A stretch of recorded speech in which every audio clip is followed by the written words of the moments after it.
The regrettable truth, Dan, is that we are all getting poorer. Yes, the headline growth is just positive, but the reality is that we've had 6 successive quarters of declining growth per capita.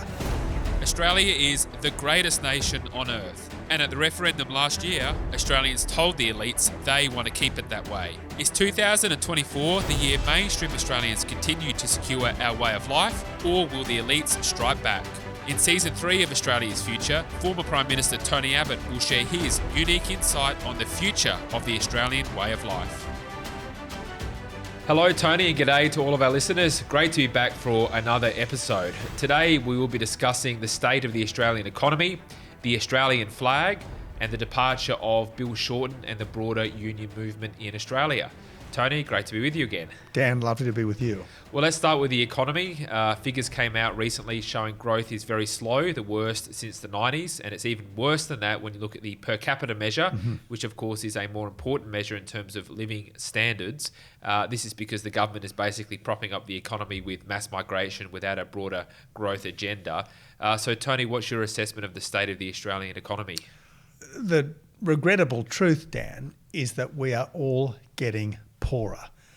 Yes, the headline growth is just positive, but the reality is that we've had 6 successive quarters of declining growth per capita. So as individuals, on average, we are 1.5% worse off now than we were 18 months ago. And this is the longest sustained decline in income per person or wealth per person in 30 years. So we're in a hole. That's the only way to describe it. Politically, it's very dangerous for the government because this was a government that got elected promising to cut power bills, to boost wages, and to make your mortgage repayments easier. And instead, government policy is making us poorer. They are destroying wealth by refusing permission for gold mines and gas fields and coal mines to go ahead. They are inflicting all sorts of energy price pain on us with their emissions obsession. They are crushing productivity with their pro-union changes. And much as we all accept and admire the fact that Australia is an immigrant society, just at the moment, immigration is far too high. And if you look at immigration right now, it's not a skilled migration program. It's a low-wage migration program. That's what it is. Far too many of the people who are coming to this country right now, whatever the justification for coming, end up working in low-skill, low-wage jobs, and that's not good for our economy. So look, I've got to say these are dire times, and I think for the first time in many a long day, people are really worried about the long-term economic future of our country. Yeah, I think one of the issues is this is very much a redistributionist government, not a growth government. You'd struggle to find any policies that are there to encourage the broad-based growth of the economy. It's really focused on sectional interests, and I think the mass migration program is one way of satisfying that. Big business like it, universities like it, other sectors like it because of a bigger market and more people spending money and so forth. But it puts all this pressure on social services, and there's been just a lack of planning, which I think is one of the main problems that we have. Dan, completely correct. I mean, immigration on this scale, of this nature, puts downward pressure on wages, upward pressure on housing costs, massive pressure on infrastructure. And for all the talk of skills, we all know that if you go to a restaurant or a cafe, most of the people serving you are recent migrants. If you jump in a taxi or an Uber, the people driving you are recent migrants. If you go into a nursing home or a hotel, the people doing the cleaning and the helping are recent migrants. Now, I'm not saying that these aren't jobs that need to be done. And not for a second am I saying that the people doing them are not good people. But This is not the migration program that we are constantly being told it is. We are being told constantly that we have a high skill migration program, that we are attracting the best and the brightest in the world. Plainly, that's not what it is. And as you said a moment ago, immigration at these sorts of levels, they're good for not very scrupulous employers because they can get an abundant supply of cheap labour. Yep. It's good for some big business because, yes, you've got a bigger consumer market.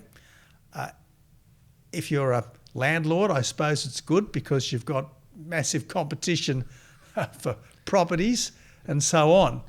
But it's not the program which I think is right for Australia, and that's what the immigration program always should be. It should always be run in the best interests of our country.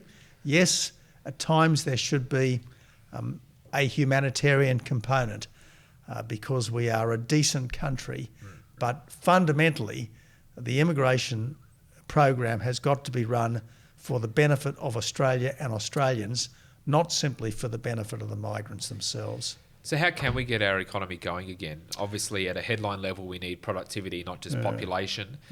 We need to have growth that will benefit everybody, not just sectional interests. When you were Prime Minister, you had a lot of important reforms, particularly around red tape, deregulation and so forth. What are your observations about what we need for this economy right now? I want to make 2 points, Dan. First is that the art of government is a bit like the Hippocratic Oath says, first do no harm. So stop doing damaging things. Don't say no to wealth creation through new mines and new gas fields, etc. First do no harm, and then get the fundamentals right. Now, there's not a lot of rocket science in this.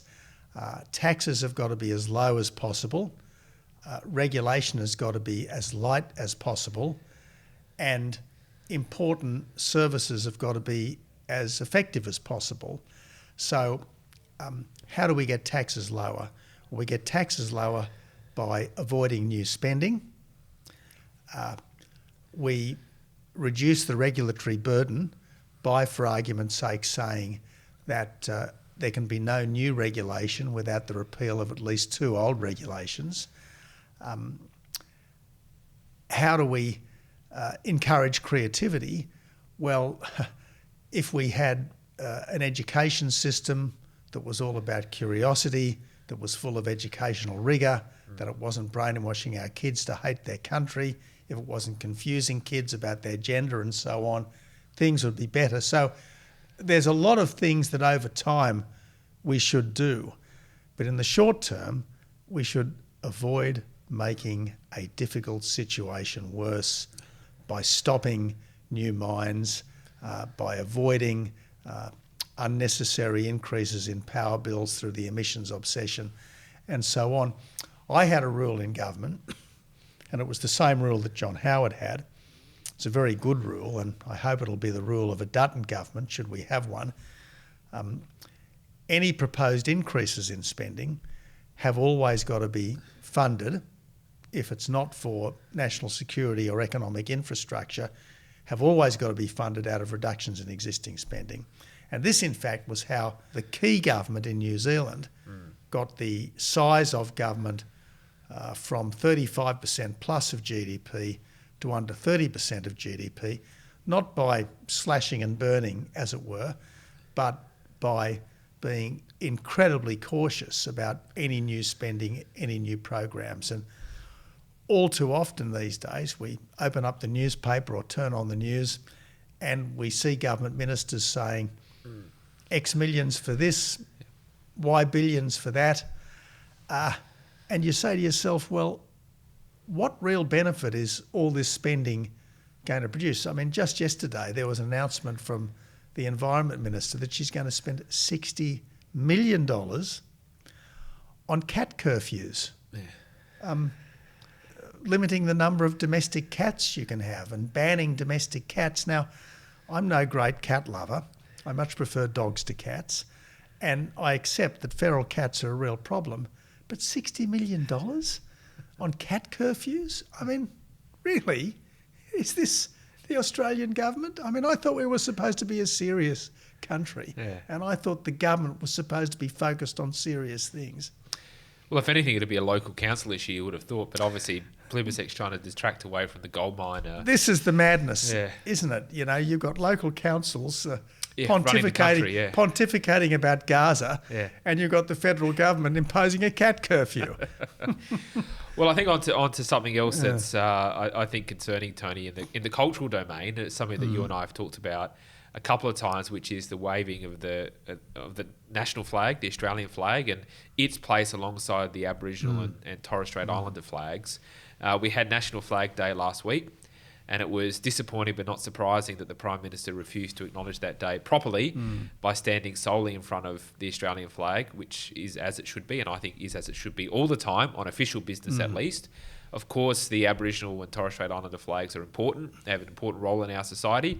But we are one country with one parliament and one flag that represents all Australians. The Australian flag is the most inclusive flag because we can all be Australian.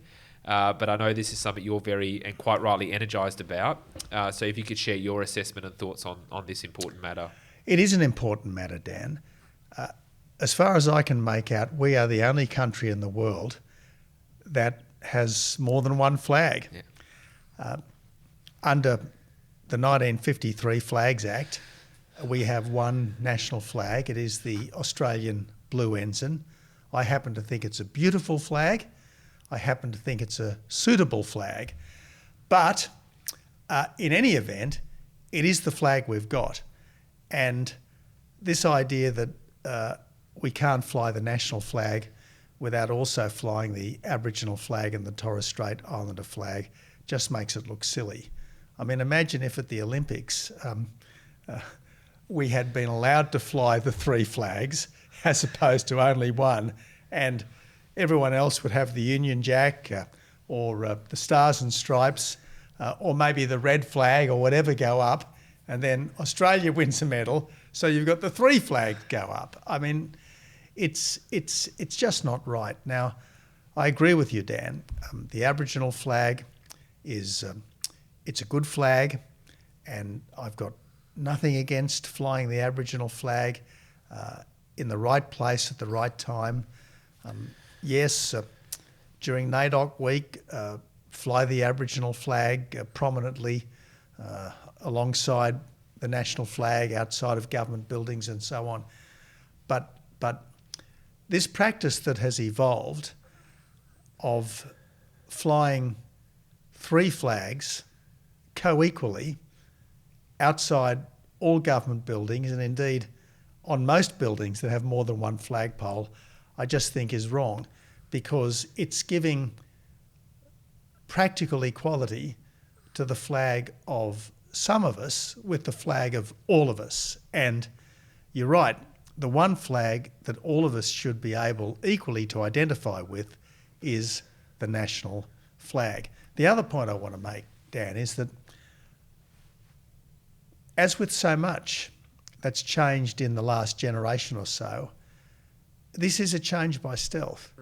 I mean, when were we asked, as Australians, do we think that the Aboriginal and the Torres Strait Islander flags should be flown alongside the national flag outside all government buildings? We were never asked. It's never been debated in Parliament. It's never been brought before the Coalition Party room or the Labor caucus. It's just something that's been slipped in by politically correct woke administrators who have thought, well, actually, let's genuflect to the idea that somehow this always was, always will be, in inverted commas, Aboriginal land.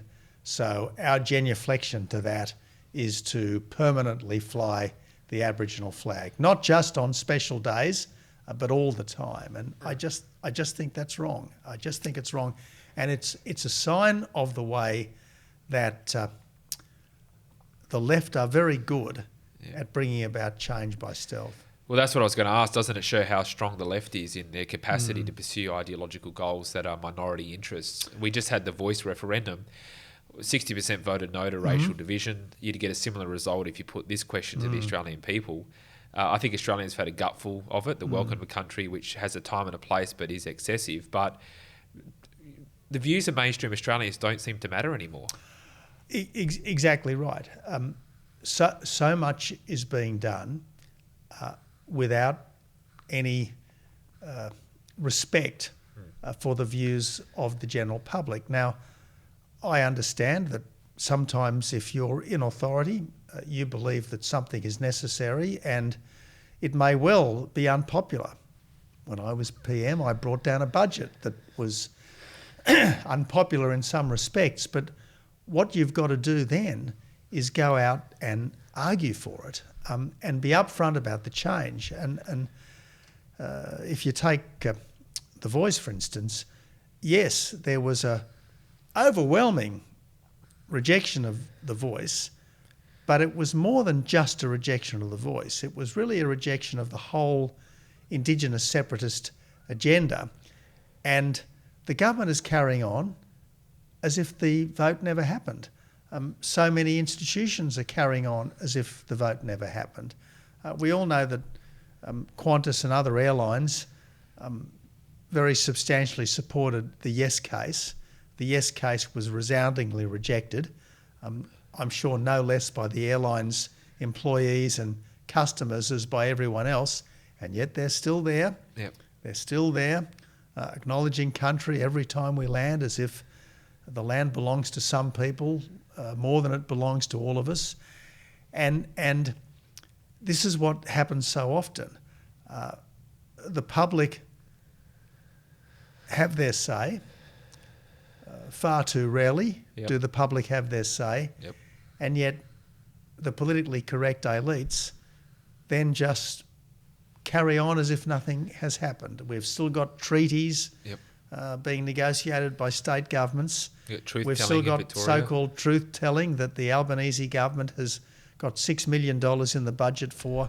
So Voice Treaty Truth, rejected by 61% of the public, but the Albanese government and the Green left generally are pushing on with that agenda, just minus a constitutionally entrenched voice. It's just wrong. Yep. The public have got to be treated with more respect. Democracy has got to be taken more seriously.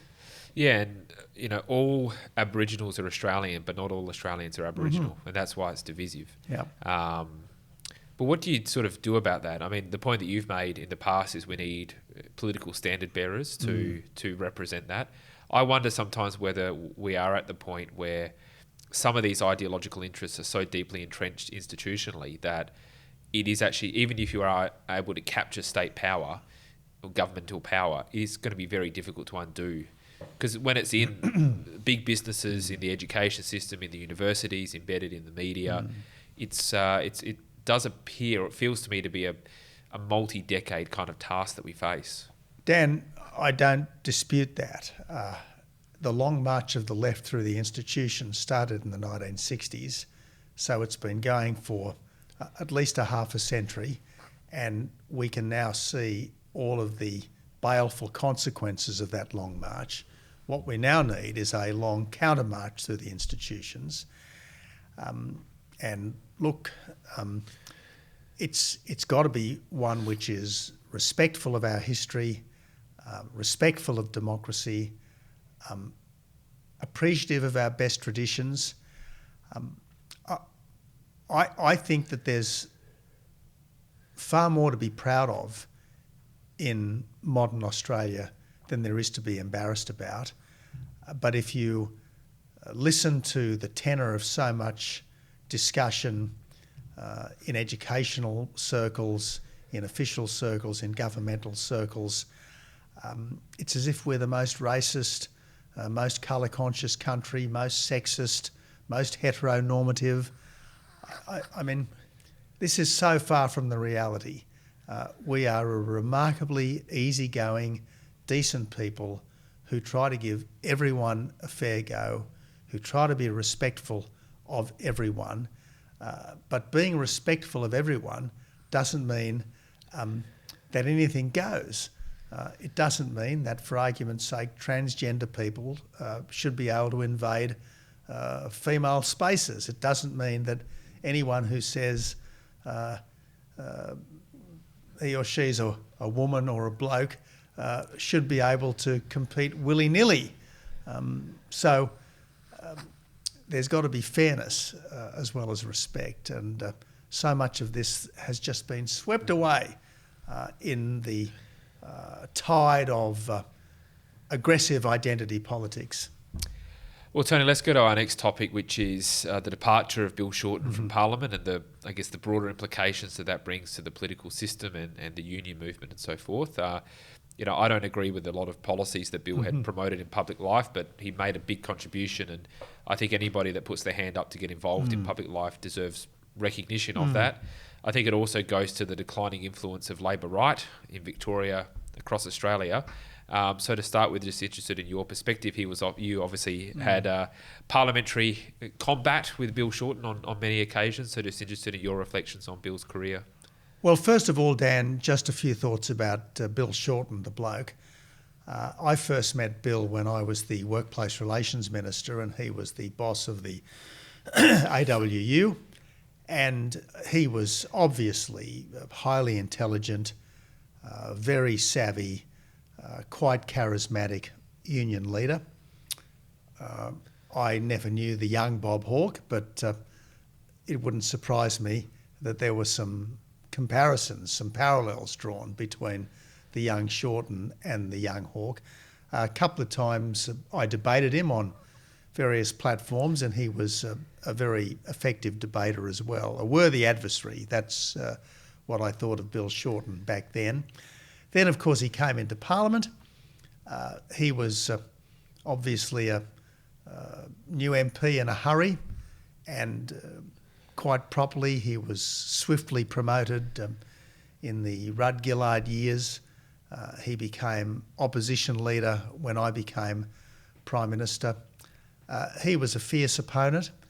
He obviously did everything he could to undermine the 2014 budget, which to this day I think had a lot of measures in it that would have very much benefited our country and would still benefit our country if they were implemented.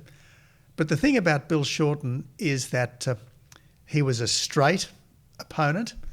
I occasionally found with Labor opposite numbers that you would have a conversation with them and they would then use a private conversation to score subsequent political points, which I think is really dirty pool, frankly.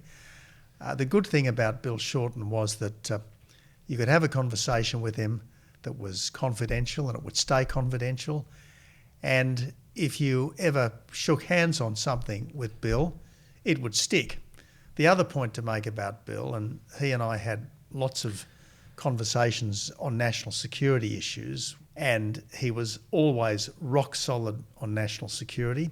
He was quite forward-leaning on national security, and at least on national security, I thought he always put Australia's best interests first. So an honourable opponent, and I think a considerable loss to our public life. Now, what does it say about the Labor Party that a guy like Shorten is going? You're right. It does suggest that the Labor right is in continuing eclipse. It is hard to see any real right-winger becoming the leader of the Labor Party these days. I know you can point to Malinauskas in South Australia and Minns in New South Wales. Are we likely to get a Minns-type character federally? I doubt it these days. And look, as a convinced Conservative and as a partisan Liberal, I obviously am a barracker for my side, not theirs. But I still think that in a democracy, you've got to appreciate that there will be changes of government, and even the fiercest partisan has got to want the best possible for the other side. And I think Labor will be a better party and would be a better government or alternative government if they had more people like Bill Shorten, if the Labor right was much more ascendant as it used to be in the past, but appears not to be now, because the old Labor right was socially reasonably conservative. It was economically reasonably responsible. Sure, it wanted a better deal for the battler. That's actually a good thing. Sure, it wanted to give the unions a big say, and up to a point, there's nothing wrong with that. My argument, I suppose, with the Labor Party is not with their aspirations, but with the policies that they want to achieve those aspirations. And I think that, generally speaking, markets work better than governments. I think that, generally speaking, where you can, better to encourage individual and corporate initiative rather than think that government knows best. But I always hope to see decent, idealistic, committed people in our public life, in all parties, and certainly I reckon Shorten was one of those. What does it mean for Australia's future then, with the decline of the right? I mean, we've seen Victoria as a case study where you've got literally the socialist faction running not only the Labor Party but running the entire state, and the state has been running to the ground economically, socially, politically. I think you're starting to see the Victorianisation of federal Labor is a concern, where you have this unchecked, fanatical, ideological component that's running amok, and it's hard to differentiate from the Greens. It could send our nation down, I think, very rapidly.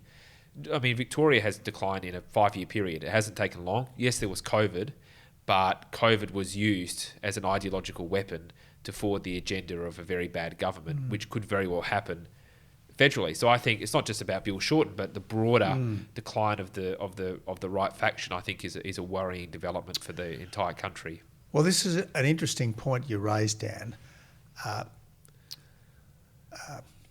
Good governments improve the whole polity. Bad governments damage the whole polity. And the Hawke government was a good government, and I think that helped our country and it helped the polity generally. The Howard government was a good government. I think that helped the polity generally as well as the country. The Kennett government was a good government here in Victoria, and I think that helped the polity. And it's interesting, isn't it, that the Brax-Brumby government was a very different government following on from the Kennett government than the Andrews government was following on from the Baillieu-Napthine government. And there's no doubt that the Labor Party has moved well to the green left across the board, across the country in recent times. Now, you'd think that on the face of it, that might have made it easier for Liberals to win and maintain office. But all too often, particularly at the state level, the Liberal Party has moved to the left. Yep. It's followed the Labor Party to the green left. Yep. So at least thus far, the triumph of the left inside of Labor has tended to move the whole of our polity to the left, which I think is a problem. Certainly, if you look at Australia, our best recent days have been the Hawke-Howard years. The Hawke government, by Labor standards, was very much a rightist government, and the Howard government, by coalition standards, was a rightist government. So we had 25 years of what was essentially more economically rational, more socially sensible government, and that was very good for our country. Things haven't been the same since. No. I think this parlays into a bit of a quick discussion about the union movement as well. We've seen recently the CFMEU moves to basically deregister the CFMEU. Also, some uprisings from more of the blue-collar unions. I find it really interesting because, yes, John Setka and the CFMEU, and there's serious problems there, but at least there are actual workers that are in that union. And the unions with actual workers who do things with their hands. I mean, you've got John Setka saying, I'm not voting Labor anymore. This has been underreported. This is a very big change for that to happen.